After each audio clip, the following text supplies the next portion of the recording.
Good evening, and welcome to this week's edition of Riker's Beard Live. You'll be absolutely delighted to know that Carl is here, that James is here, Oh, and your temporal violations officer is also here. Or is he? I mean, it's tell. So,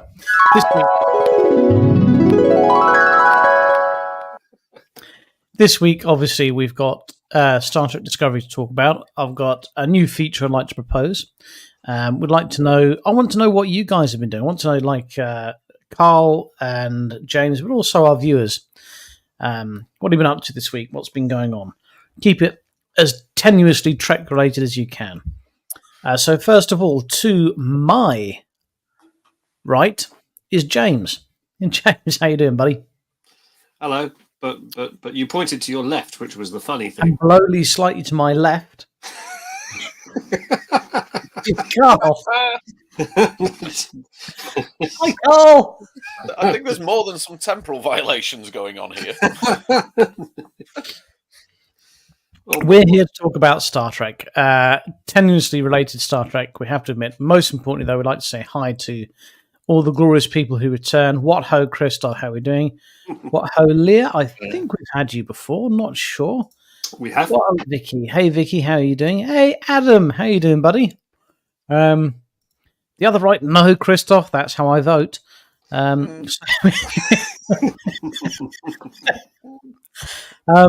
So we've got Discovery to talk about, but before we go on to Discovery, I have an idea, and I'd like to propose it to yourselves and to the audience because I'll need your help to do it. And that's to assemble the ultimate Riker's Beard Bridge crew. So what we'll do is we will basically put forward a candidate for each position on the ship, working from the bottom to the top. So like we'll go for ensign, helmsman, tactical, science, engineering, and it has to actually be someone from the Star Trek world. You can't like have Chuck Norris for security guard. It's not going to happen.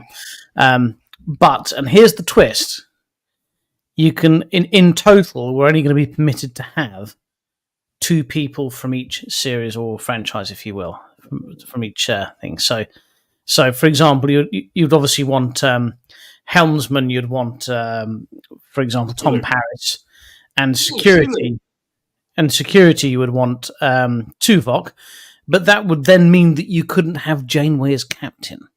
Do you get where I'm going with this? This is to give you something to mull over. We'll have a think about it, and and if you're watching and you're still here at the end, mull over that, and we'll see how we go. I think we need a whiteboard or a graphic or something, don't we, for that, Richard? Yes, I'm not proposing to do it in one evening. It's just a case of let's have a think about it. Yeah, okay. What ho, Paula? How are you? We might put some in, and then we might want to change them because you might think, well, we really want someone from Voyager in as first officer because obviously Chakotay is going to be your number one choice. Well, that would then be admitting that you're wrong, and we're not sexist on this show. Hey, hey, right. Mark, how you doing, buddy? Fantastic. So, I mean, where would we like to start this week, chaps? There's. Can I have a rant about some things first? Yeah, go on.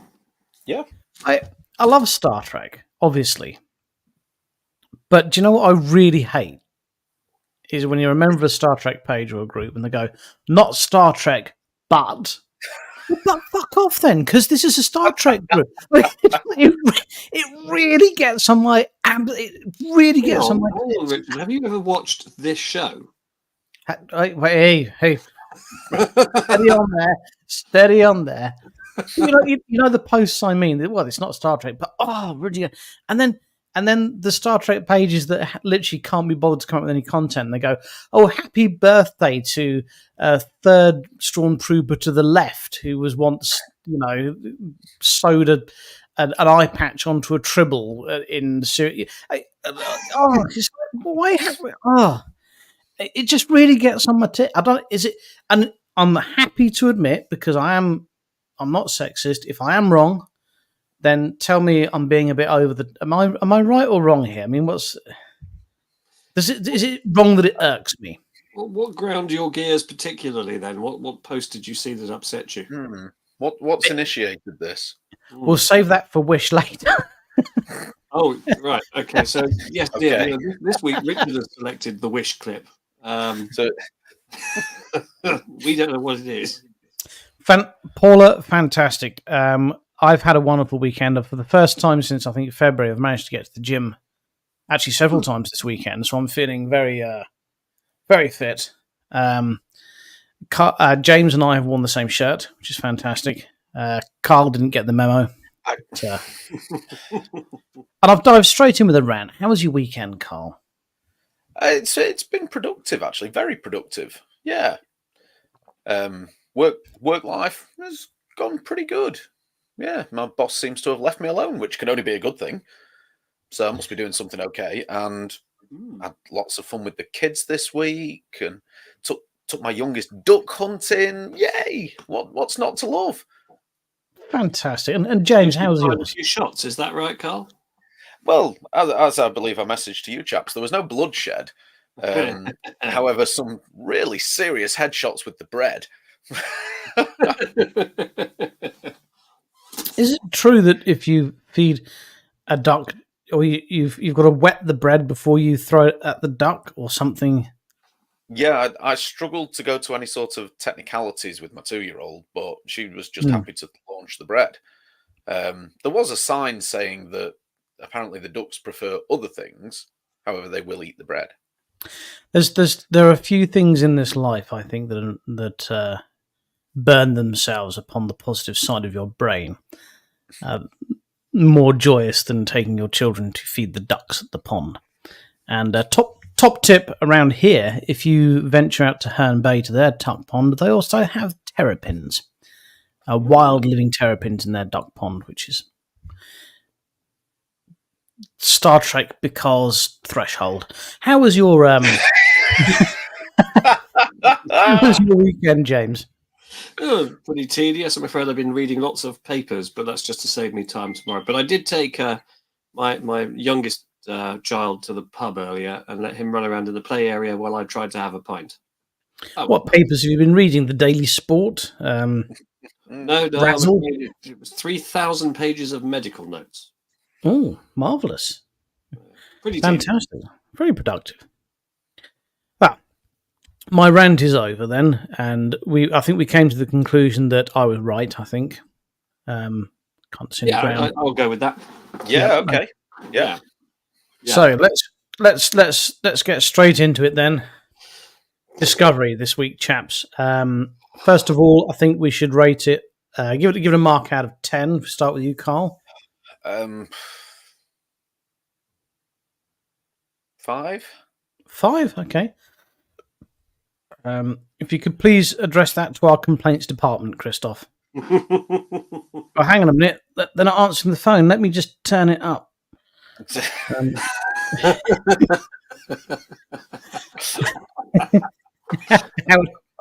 How would you rate this week's Discovery out of 10, James? Well, I may have said this last week, but given the very low bar that Discovery has set for itself, I once again felt that they'd managed to shimmy beneath it. And on my third attempt at rewatching it, I'm afraid I fell asleep again. So I can't admit to having seen the episode. I can't get through it without falling asleep. I guess you picked the wrong week to quit taking amphetamines. But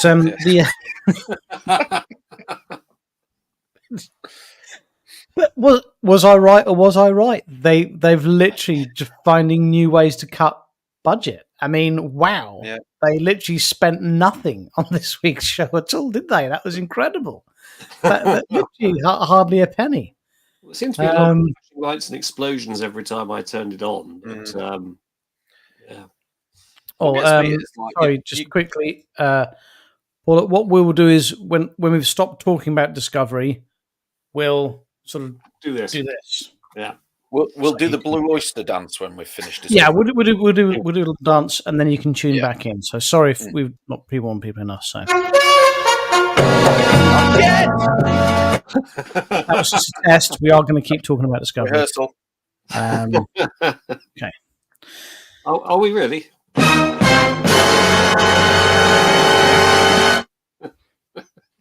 See, I mean, I genuinely thought the idea for the episode wasn't a bad one.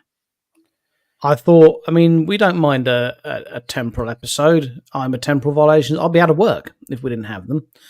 I thought the general idea was good, but the writing was so god awful tenuous. I mean, there's some standout bits that don't make any sense. But the one for me, and again, if I've missed something and I'm wrong, please do hop in and tell me. But what's the name of the cyborg one that didn't make it to the future? Arium. Okay. But you'll believe me, Arium, and I'll tell you why. Oh, you're going to reveal something only you could know about my past? Because you're going to die. But just on that. Is it just me that was like, what sense does that make to anyone? That's got to be some of the laziest writing I've ever seen in my life. It was incredible. I honestly, even for Discovery, that it's like like a red pen in a pupil's very poor, even for you. You know, it was. I can understand what they tried to do, but what they actually did was single Arium out as the only member of the crew that would have been willing to give her life for the rest of them. Well, surely that's what every Starfleet officer would have been willing to do. So that wasn't really a gamble that should have paid off. That this is going to be Burnham's moment. She's going to come out with a way to persuade them. She's finally going to be a captain and do something inspirational. And no, they just went. Well, if she tells her she's going to die, then she thinks, yeah, I probably would die, and that'd be enough, really. Yeah. I mean, it was crap. You look to episodes that they've tried to lift it from. I forget the name of the Voyager one where they're back and forthing, and they go all the way back to the Marquee and forwards again. And I can't remember the name of the episode now. It's something like Temporal Violation. But anyway, I really enjoyed that one. That was good, and it's quite. What I liked about it is it kind of did a little. It was preempting the final episode and just remembering the journey that Voyager had been on. And I thought, oh wow, that's what they're going to do this week. And I thought we might get a glimpse of Lorca. We might get a glimpse. We might be taken down memory lane, like back to when Discovery wasn't awful. But genuinely, like, let's have a flashback to some of the best bits of Discovery, and they did.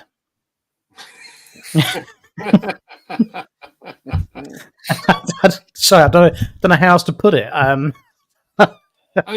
Could you fairly sum up this week's episode of saying that the baddies deploy a plot device to slow the plot down even further, to just fill an entire episode Let's out? Just squeeze another episode out for no money. Yep. The funny thing is, as well, I didn't read the interview, but I saw a headline that was an interview with Alex Kurtzman saying, oh, well, if we made the seasons nowadays any longer than 10 episodes, they'd be full of filler episodes. I thought, you know what? I'm not going to read this article. Well, as always on the show, we invite debate because we assume we're correct. Of course we do, but we're happy to admit when we're wrong. And Tony has come in and said he liked this week's Discovery. To be honest, it reminded me a bit of, it reminded me a little bit of the Voyager one whose name we can't remember. And it also, you could count Relativity. Yes, I think that might be the name of the episode, which is really good. I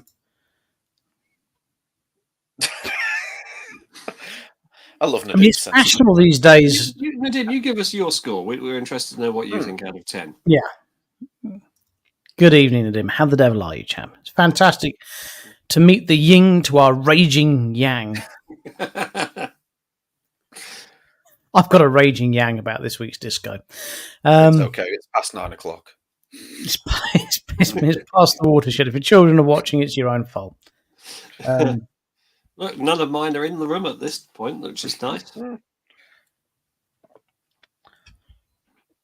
So, Nadim has rated it 7.5 out of 100. I'd agree with that. Gary, 5. He went with you.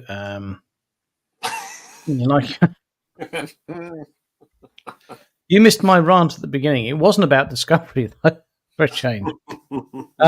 So good points about this week's Discovery. Okay, the obvious joke out of the way. It's one less episode to go before. Yeah. I generally like the idea of the episode.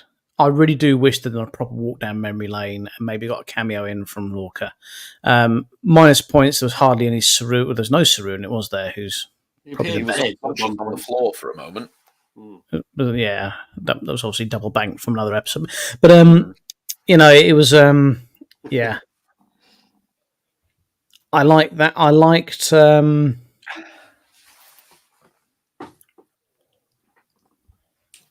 can do it, Richard. No, I'm sure when I was watching it. I'm not taking the Michael. When I watch it, I do try and let's All right, look at the positive. Let's give you a minute to think it through.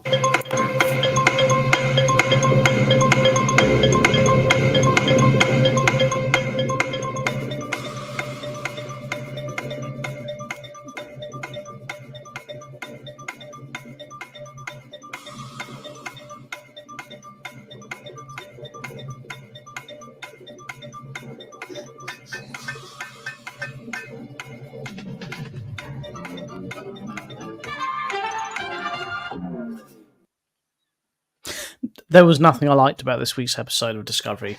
I'm sorry. There was. I like the idea of the episode, but I've got this sad kind of thing in my head where they all sit around and go, "We've got this great idea for an episode," and then someone comes in with a cricket bat and goes, "You can't do that, or that," and just murders it. Basically, it's what it feels like. The first episode without it lost whatever points it had for that. Was that a budget saving thing then? They didn't credit Doug Jones, they didn't have to pay him. It was an exciting episode. Like the end credit. I didn't stick around for those. Were they special in some way? Was it dedicated to someone, third stormtrooper to the left who died? I don't know. So, positives, chaps. I failed. Positives from this week's disco. Gonna have to take myself out of play on that because I haven't really seen it the whole way through. I mean, I'm hearing lots of people in the comments saying that they liked it and it was exciting, but not heard kind of like a why or a particular.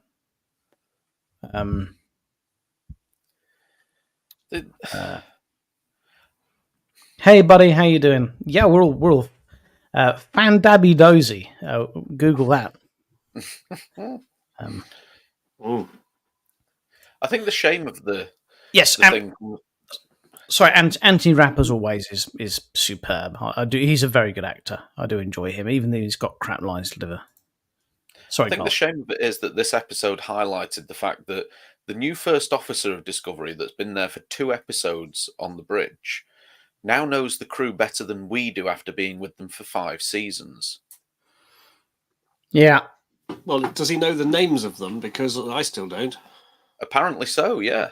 Knows the names, what they love the most, and what they don't. Yeah, we had that episode. He gave them 2.5 minutes each to, which I thought was brilliant. We've had with them in 5 seasons.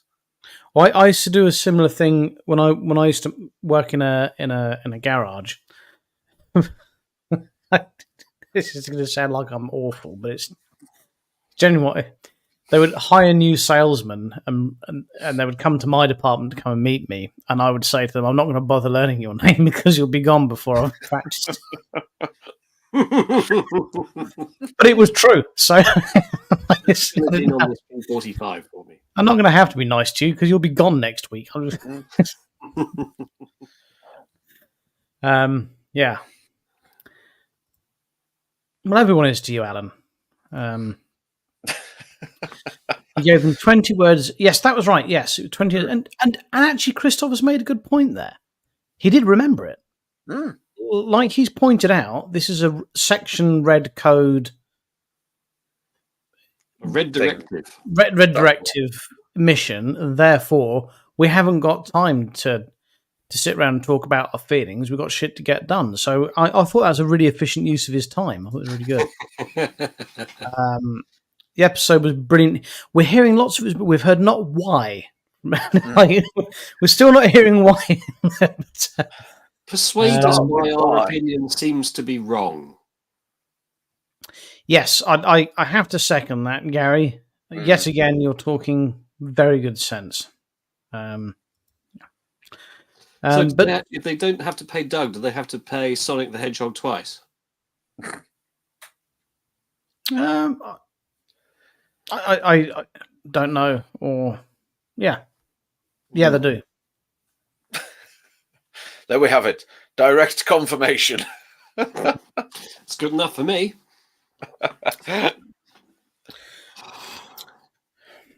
So I read an interesting article about Star Trek 4 in the Abrams universe. The one with the whales. No, in the Abrams universe. The film that never got made. Oh, right. Okay.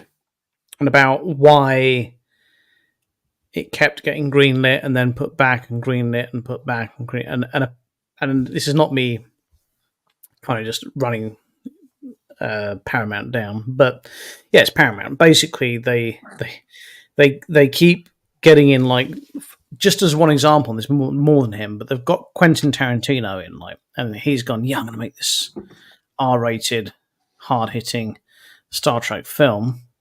I want to get my buddy, this brilliant script writer, to write this brilliant script. And he's written the script, and they've gone with a big woke marker pen. No. Can't have that. This is a film we've got to make. Quentin, and Quentin's gone, that's not Star Trek. I'm not touching this with a fucking barge pole. They've gone, right. So they've gone and found another director. Another director's gone, oh, I'd love to make some Star Trek. That'd be wonderful, please. Here's your script. It's not Star Trek. I'm not touching that with a barge pole. 4 directors they went through, and all of them would not shoot. They refused to put the name to the script they were told they had to stick to, and the story, because it was that bad. They felt it was so un-Star Trek, they wouldn't even touch it. That's where we are with Paramount at the moment. I do think they're doing they're steering the ship the right direction with Strange New Worlds, but even some of those episodes are a little bit. The good ones are very, very good, but the mediocre ones aren't very good. So, right, let's have some. Right, so fire. To do the Blue Oyster Dance for Paula. So wine. We're able to come back on, shall we? Are we going to stop?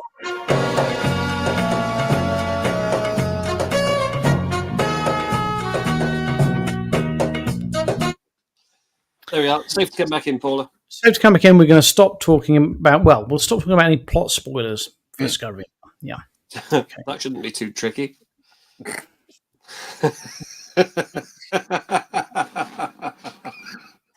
Wow. Saucer of milk, table 3.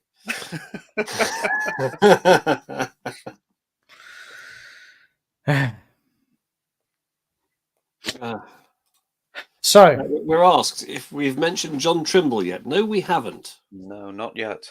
So John Trimble, and I believe it's his wife, was it Bo? Were the architects of the letter writing campaign to what was it back in the day? Was it CBS? It was. At the time? Was it? It was to renew season. I think it was renew season 2. I think it was going to be cancelled after the first season. I think Yes, it was that. so it was the letter writing campaign in an age before the internet. Of fans saying, no, we really like this, bring it back. And as a result, Star Trek was renewed, and the rest of it is history. So he has sadly passed on at, I think, a ripe old age of about 86 this week. So our thoughts are with him and his family.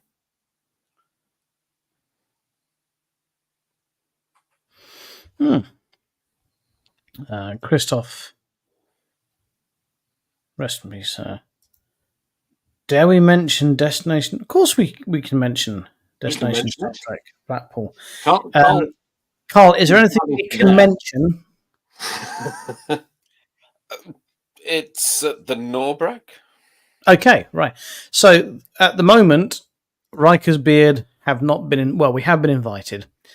But they basically only want us if we bring the set from Margate to Blackpool, and we've had to decline simply because it's too far. It's too much of a ball ache. They've not offered the Chinook yet, then. No. We have said we're happy to attend and do our various popular panels, including but not limited to Mr. and Mrs. Interlude, prop shop swap thing, prop shop, yeah. The musical interlude, the martial arts panel where you get to see me hit James, which is really very entertaining. So we have offered our services, but as yet the barrel has not reached quite the bottom where the scraping tool is required. So currently we're not going to be attending. There's a kind of a wisp that Carl may be attending. At least I hope so, because I want him to get a book signed for me. I will be there in some capacity, that's a guarantee. Well, it's just down the road from you, though, isn't it, Carl? Yeah, it's literally an hour away. So yes, we've mentioned Destination Blackpool. So Tony says, question for you all. Do you think Section 31 series could be a good idea, or could it be a flop? Yes. It could be either. Where are we inkling with that, chaps? No idea, because we haven't got the first idea what it's going to be about, or apart from Michelle Yeoh being in it, what we don't even know what era it's set in, do we? From what we do know about it, and I'm not taking the piss with this statement, it's more Star Trek. So yeah, I hope it's going to be brilliant. I was looking forward to this series of Discovery before it started. He was doing okay till he fell off the stage. He was doing okay till he came on the stage. Am I entertaining or am I not? Yes. You're not entertaining.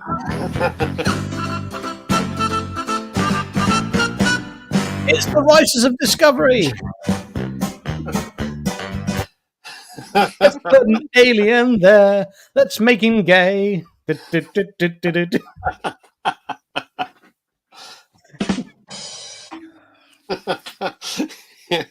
Oh, shall we play a game? Have we got to name that door this week? Ooh. we haven't got to name that door. You haven't got to name that door. What happened to that? We've only been playing it for like 2 goes. I've not had a chance to do it. There's not many interesting doors. I very nearly decided to throw a curveball in and record my own front door because it's quite interesting.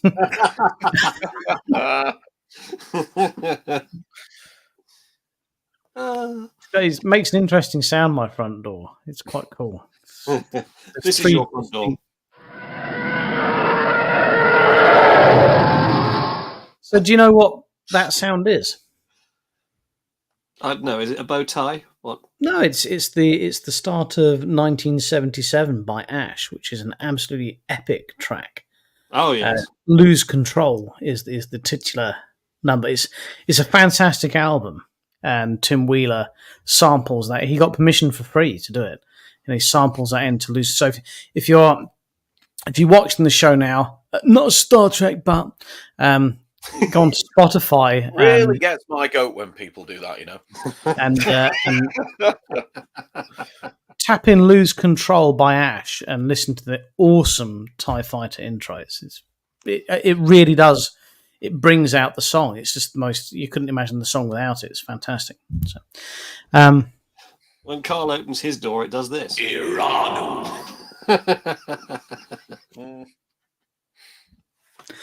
Can I actually just a total aside? Back in the day, the wonderful old Pages bar. I'll never forget that they had a little magnetic switch on the door into the loo. So whenever you open the door, it went shh. And we replicated that, didn't we? At one of the Riker cons, we made a little. we did. I've got a confession to make now. We did that, and it worked very well.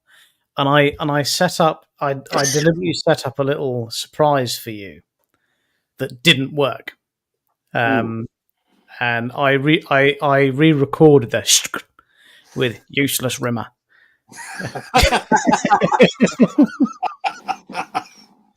It didn't work. And Gary spent ages trying to rig the door up and everything, but Rimmer, useless Rimmer. Not Star Trek, but Nadim, wasn't there a sighting of your shuttlecraft on? Yes, there was. Beach? There was. It was there. It was doing a flyby.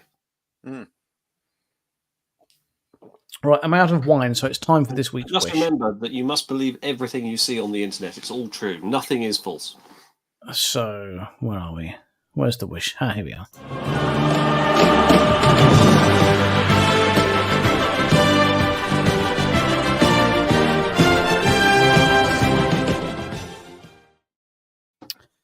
So this week I was genuinely irking on a Star Trek page that went not Star Trek, but and I was like, oh, for fuck's sake!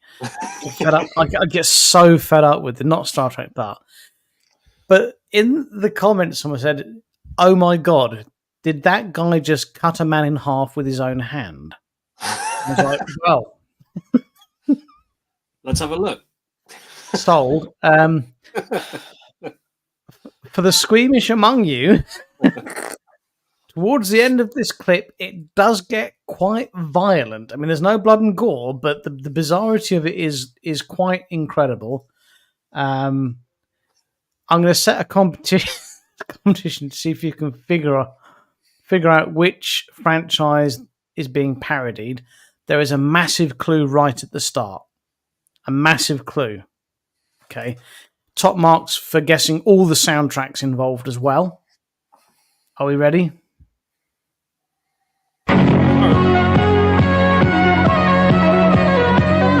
Onlar beyinlerini bir enerji gibi kullanmasını öğrenmişler. Eğer bir insan beyni ele geçirirsem dünyayı da ele geçiririm.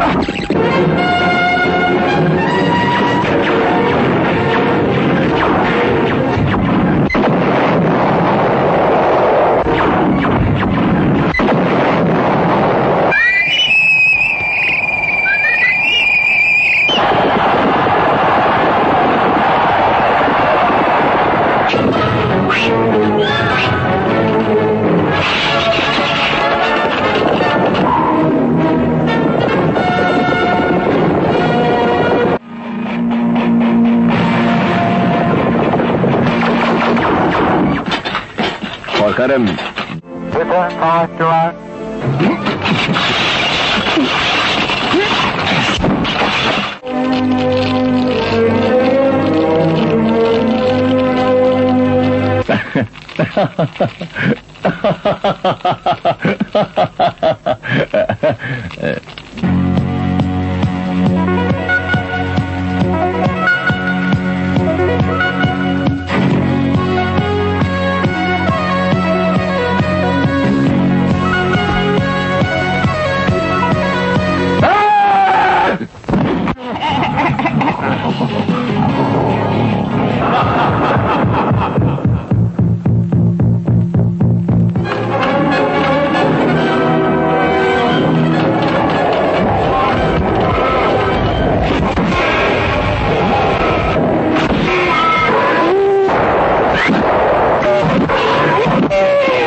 So in answer to your original question of which franchise does it parody, my answer is all of them.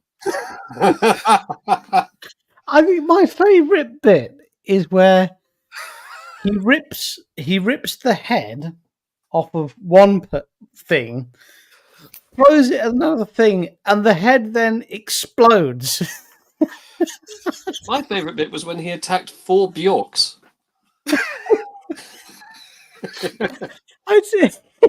She was going, it's all so quiet. I'm not entirely sure what I've just witnessed. I don't know, but we have to Let's find see it a again. copy. We have to. Well, can't play. We can't play it again. No, Yes, we can. we can't. But we Play have it to again. find Play a it copy again. of the. We have to find a copy of the full film, and we should have a viewing. Then I've got so many questions. So we had Battlestar Galactica, definitely. Indiana Jones. Indiana Jones several times. I'm sure I heard the Galaxy Quest theme in there. There was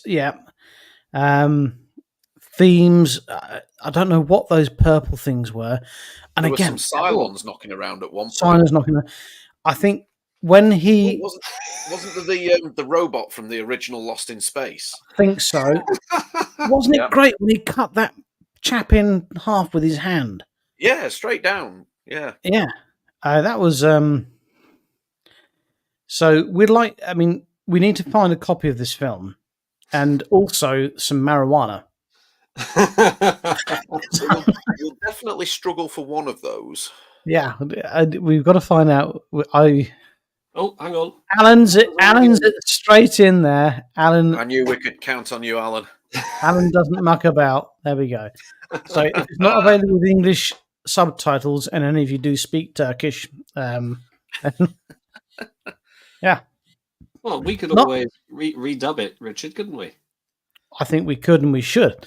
Not Star Trek, but But I think we can all agree that in that clip there was nothing I could associate with Star Trek. I think we're clear on that one.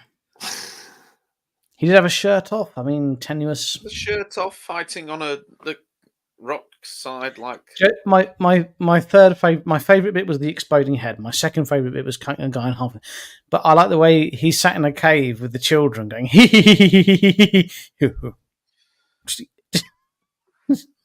inexplicably for no reason. Yeah.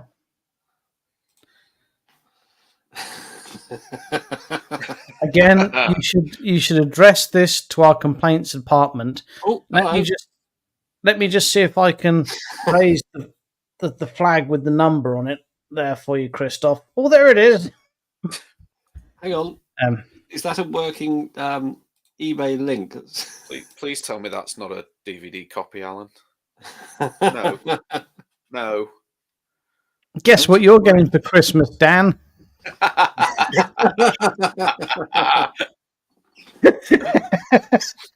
How many Well, copies? yes, How if much they don't are have they? any other content at destination, they could show that, couldn't they? We could redub the entire film, but I without think watching we it should. first. I think it is our duty to do it. I think we could and we should. I think we should run this exactly like the boys over at Trek Yards do it and get people to send us drinks while we're doing it. I've never seen Trek Yards. We've mentioned it on the show a lot, and I've never seen it. Is it similar to our show? It's very No. similar to our show, only even more entertaining. I mean, they talk about Star Trek. They do. Specifically the ships as a rule. Oh, it's more like a technical kind of how registry numbers match up and things like that. Is that They the talk about it in great detail, and I think you'll enjoy it. cool? I think they're up to about 7,000 episodes or something at this point, and We're luckily, we're up to nearly that. Do you remember the crap? Do you remember the Steve Gutenberg update and all that? Do you remember we did an episode once and I was in my hot tub? yes. I remember an episode where we were all in a hot You're tub. all in a hot tub, yeah. On location. But we only went into the hot tub halfway through. Yes, which While we were running a clip of something. We were all so confused drunk us, we never had mind the viewing audience. we were all so drunk we had to pre-record the drink. What we used to call it now, Riker's beer drink mixing. Or I don't know. Well, we used to do me making cocktails. I can't remember. Did you have a Oh, booze Yeah. reviews. Booze reviews. That was name of it? Yep. Yep. We had the Except Steve never food Gutenberg. reviews from you. It was always me making a cocktail. Because no one ever sent any recipes. So Which I is think why you I've should got make one for old stuff like time's this in sake, my James. study. Aperol. Oof. So, how are we thinking about our ultimate bridge crew then? So, start at the bottom, work our way up. You've got to have an ensign. Oh, it's For me, Kim. there's only one, but I'll hear your voices first. Kim. He's the ultimate ensign for me. Forever But ensign. I'd like He's to been pick doing one it of the for that long. characters. I'd like to pick one of the characters from the original Lower Decks episode from TNG. Was he an ensign? Oh, he's an acting He was ensign, an wasn't acting he? ensign, and then he became a full ensign. He's an acting ensign that couldn't act. We got, yeah. Okay, so we're agreed it's Ensign Harry Kim is the ultimate ensign. He's Riker's Beard's ensign. Yeah. So after that, we're going for helmsman. Yeah, all right. I'd say Sulu. Sulu. Is it Ortega? Does it for Nah. No, for definitely. Strange New Worlds? Oh, yeah. Ortega's Strange New Worlds helmsman. Yeah. Emily Coots, can't remember the character's name because I don't care. Does it for It's Discovery? Tom Paris, very good helmsman for Voyager. Who was who are we going for the helmsman in TNG? It's got to be Data. Well, no, he was he was never ops. helm. He was ops. But Originally, he the was spent helmsman most of his Geordie. time. Sorry, go on.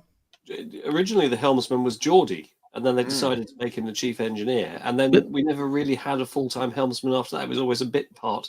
Well, Well, the- Data always seemed to spend most of his time there. No, No, he Data was was on ops. ops.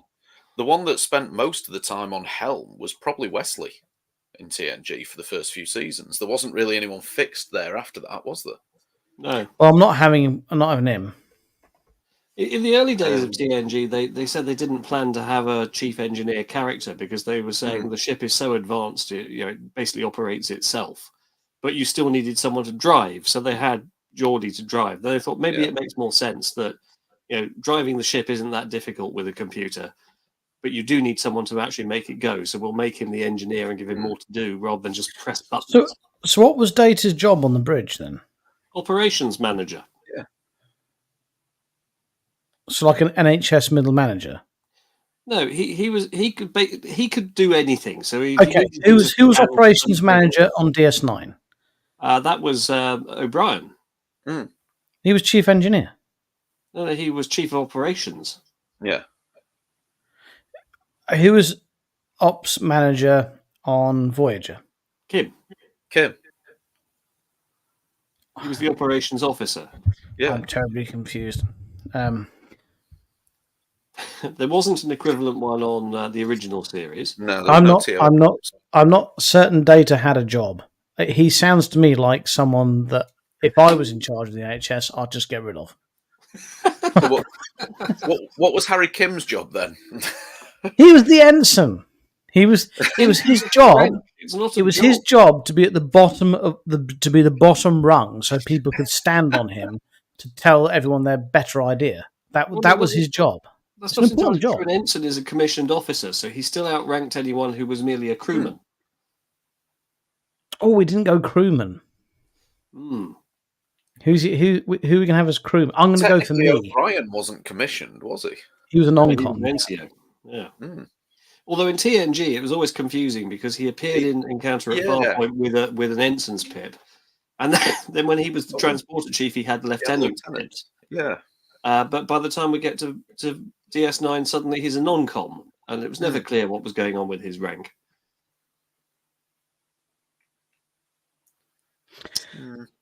So Lost. flying. Who have we got flying the ship? Where are we? Is Well, we it haven't Data or decided. not? No, Data doesn't fly the ship. He was.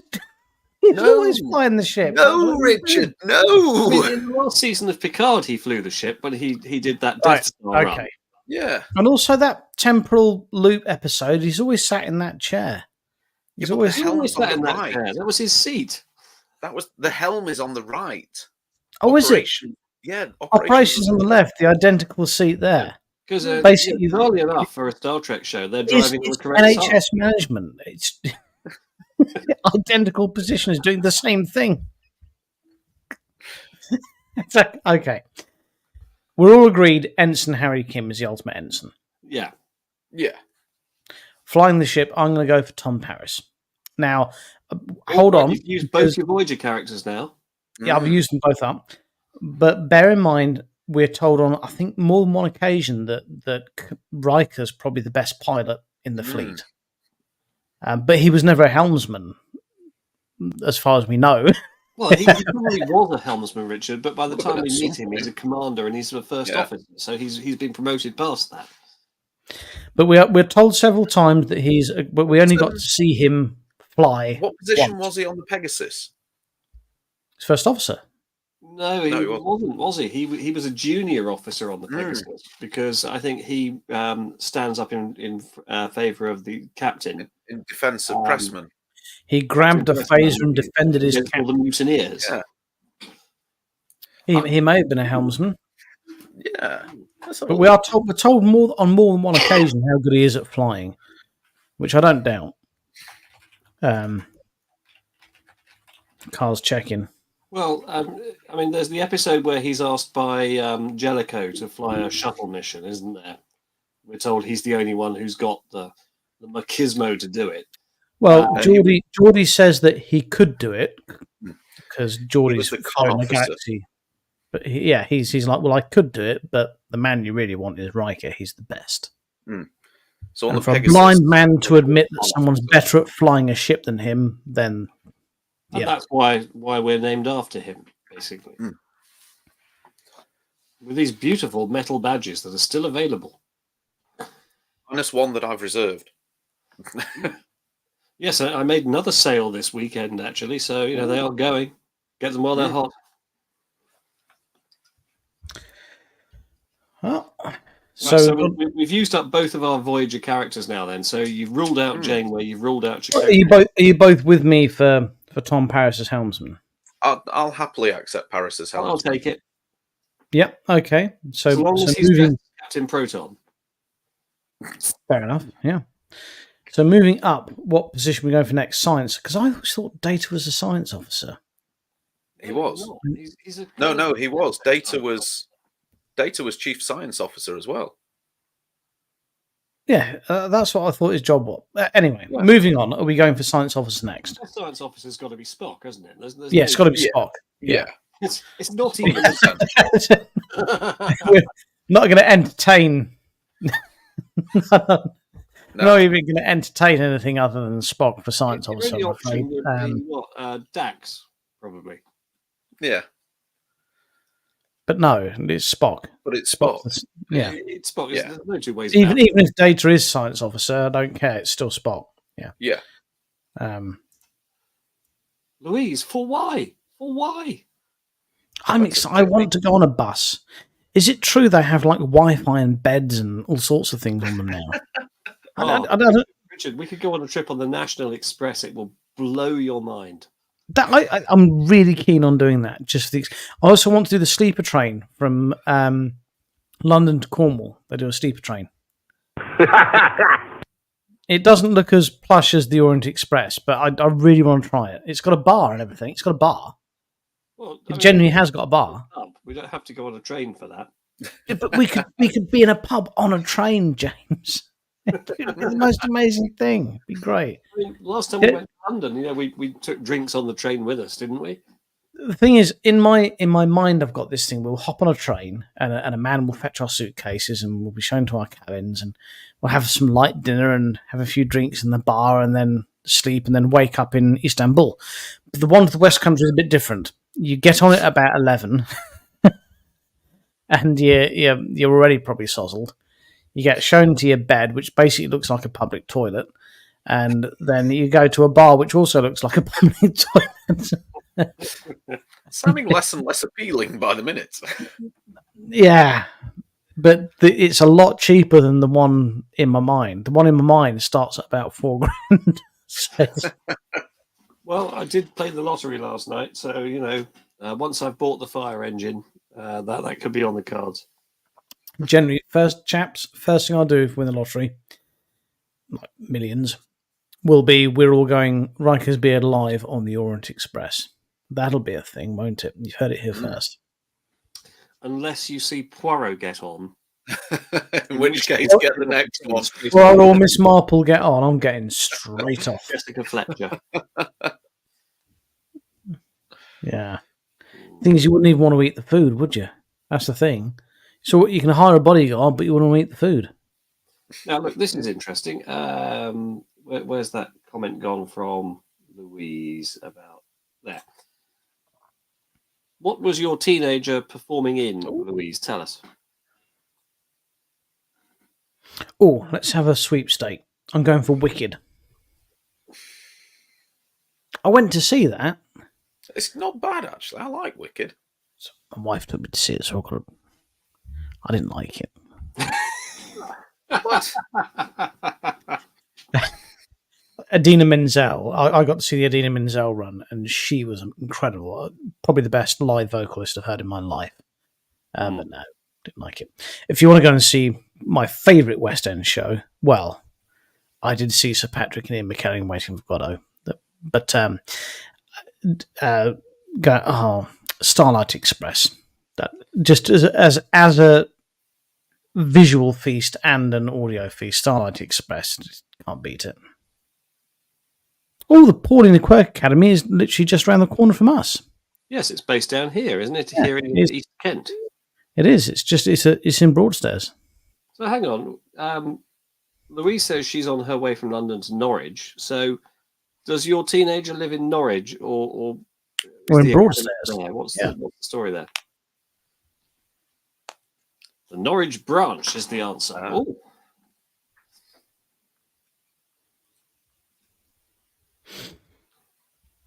Oh gosh, we've only got 8 minutes left. Right, let's bring it back around to Star Trek. Science officer, obviously is Spock. Where are we going now? I think this is going to be a tough one. Doctor. Now we can instantly rule out obviously Pulowski and We're not allowed to say the AMH now because we've used all the Voyager characters. can't say MH now because he would have been because the Voyager ones are gone now. He'd have been up there. As much as I fancied her in my pubescent years, can't really go for Crusher.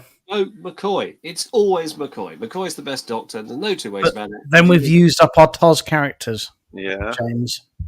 Well, have we? Who was the other one? Spock. Oh, yeah. All right. Well, we've used both our Voyager and our TOS characters. You're comfortable with that? I can live with that. You're not tempted by Bashir? Nah. I really didn't like Bashir's character. I didn't like him as much as Phlox, though. I really like Phlox was Phlox. good. I really like Phlox Phlox as a could Doctor. really He's a sort great of character. like find some out of the box solutions, didn't he? But you I think didn't- Phlox would find a cure? Phlox would like get some leeches. Yeah. Not wrong with that. Phlox, I'm going to bite you with this bat. Yeah. He's like a 1900 doctor. Oh, you've got headaches. You better do some cocaine about that. You know, I'll drill a hole in your head.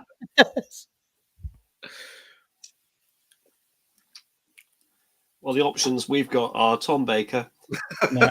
David Tennant. Yeah. Hilariously, Louise is suggesting what's his name? Doctor. Yeah, it says it right there, James. Culber. So I'm thinking that was the name of the actor. It's not, is it? I do quite like the actor because I had a nice chat with him. But no, I do like Umbenga. I really do. But no, I think for me it's got to be Flop. Well, here's a left field choice for you. Chapel.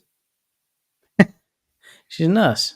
No, when we get to the motion picture, we're told that she's now an MD. Oh, Yes, of course. When he beams aboard. Yeah, when McCoy beams I aboard. hear Chapel's an MD now. But they Yeah. the entire sick bay. I think I'm going to have to stick with That's Flops. the reason of the outfit he wears when they beam him on board with the medallion and the beard. Hmm. You're going for McCoy, are you, James? Yeah, come on. Damn it, Jim. I'm a doctor, not a Okay, Carl, where are you at? doctor. I'd considering the franchises we have left. That's the thing, isn't it? I'd be tempted to go for Bashir. Gosh, we've got a three-way split. So, in the audience, you have to vote for McCoy, Phlox, or Bashir. That's a fair shout from Gary. Yeah. Dr. Tana, Which one's Dr. Ta'ana? the cat. Oh, from Lower Deck. We counting the cartoons? It's canon. I mean, we could have had Boimler for our ensign. Oh, we're getting a lot of love for Bashir. We're getting a few Bashir lovers here. Chris has gone straight in. Phlox. Oh gosh, we're not going to have a tie in the comments as well, are we? Well, we've got one for McCoy, two for Bashir, one for Phlox, two for Phlox. Two for Phlox. Oh, another another for McCoy. McCoy. Oh, for oh. It's- Right, next one decides it. Go on, next one.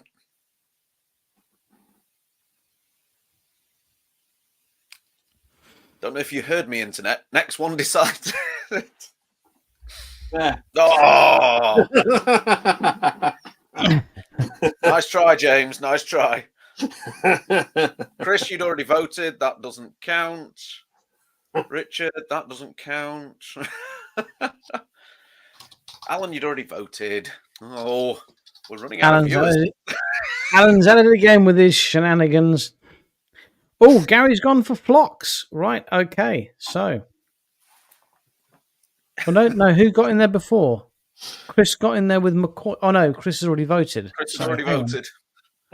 So, Gary, so it's Phlox.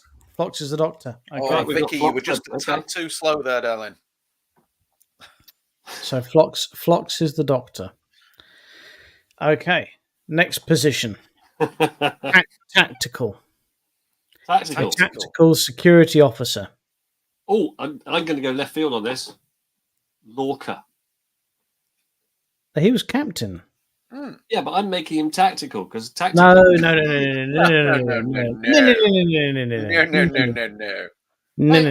Shot down in flames. Not even entertaining it. No. Tactical officer. I'll go first with a sensible answer. Don't go with, I'm going for Hoshi, although she was communications officer like James would. No, give me a moment. Give me a moment. On the original series, you didn't have one, unless you count Chekhov, because he is in the films. TNG, it's Worf, and he's also the tactical officer on DS9. Voyager... What is he or is it Odo? No, Odo was head of security. He's not tactical. But so he was head of security on the Enterprise? Head of security on which Enterprise?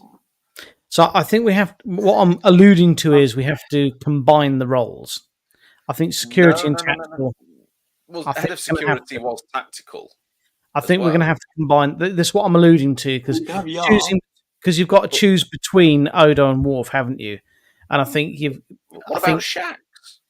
Well, just because Odo. Shax is amazing. I think on DS9. Walker.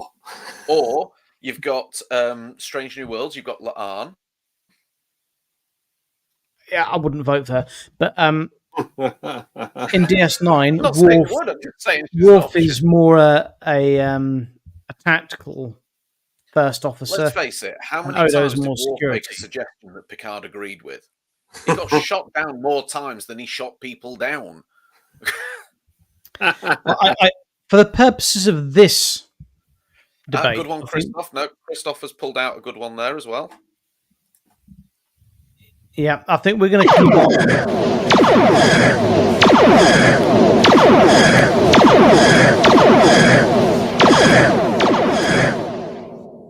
For the purposes of this debate, we're going to combine the roles. So we've got some great suggestions in here with Tuvok, Worf, Mira Landry. What's that? Landry was on Discovery, wasn't she? She got mauled to death by the tardigrade in one of the early episodes. Oh, yes. Mira Landry was around. Yeah. There's a lot of love for Worf. I'm gonna have to go for Tasha Yar. Mm. On my ship, I would love to have her.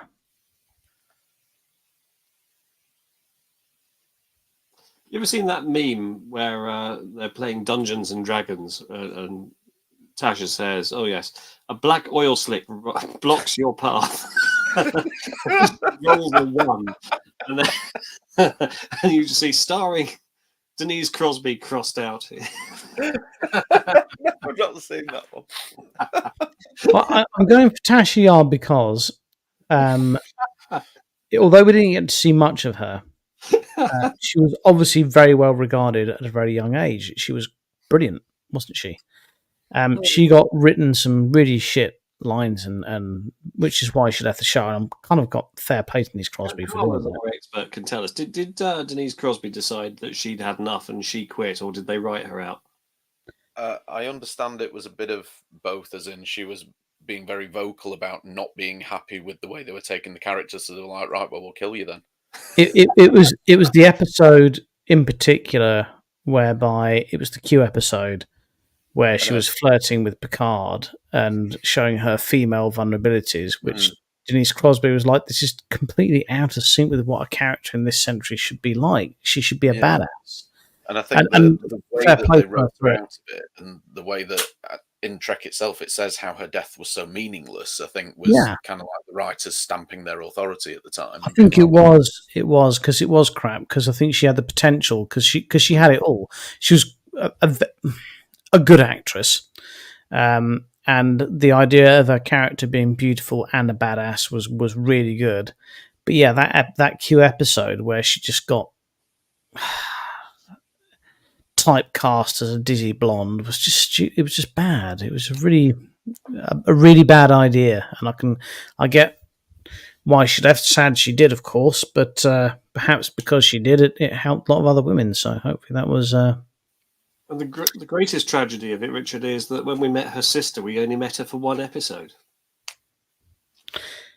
Yes, although the actress, she's in something else. Gorgeous, wasn't she? Yeah, I mean, I personally, I'm not into blondes. You're married to one, aren't you? No. Okay.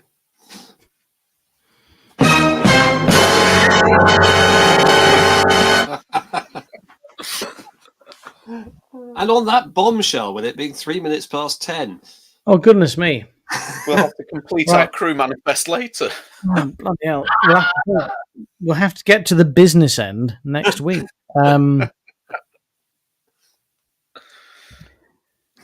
So let's recap then. So we've got Ensign Kim. Yeah. We've got Dr. Phlox. Yeah. Who used to do the top 10 on Capital Radio. Got Paris. On Pop Idol. Paris flying the ship. Yeah. We've got Spock as the science officer. Spock as the science. It sounded like a pretty good ship. It's some good appointments. No, I think some very good appointments. Hmm. I noticed that none of us have been appointed yet. The best is yet to come. Bar officer. You, my officer in charge of radishes. We'll have that as a booby prize for some disco characters. Can we think of anything that a disco character would? No. Okay. And on that bombshell, please look after yourselves and each other. And don't have nightmares.